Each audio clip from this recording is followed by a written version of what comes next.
Hello বন্ধুরা, good evening. Welcome back to my channel. তো চলে এলাম আজকে তোমাদের সাথে একটা ছোট্ট ব্লগ নিয়ে। তো দেখো, আমরা আজকে যাচ্ছি বাজারে, আমি আর আমার মেয়ে। ওর চুলগুলো অনেক বড় হয়ে গেছে, তাই চুল কাটাতে। আমি তো সময় পাই না, সেই জন্য চুলগুলো কাটানোও হয় না।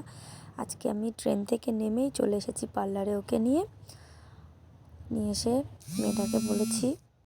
তো পার্লারে নিয়ে চলে এসেই আগে আমি বলে দিয়েছি যে যতটা ছোট ছোট করে চুলগুলো কেটে দেওয়া যায়। অনেক বড় বড় হয়ে গেছে মাথার চুলগুলো, আর প্রচণ্ড চোখে নাকে মুখে পড়ছে। তো একদম ছোট ছোট করে কেটে দিয়েছে।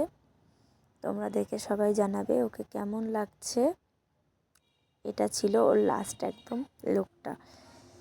ওর এত পরিমাণে চুল বাড়ে যে মাঝে মাঝেই চুল কাটতে হয়। কেমন হয়েছে সবাই জানাবে। Tata, bye bye, good night.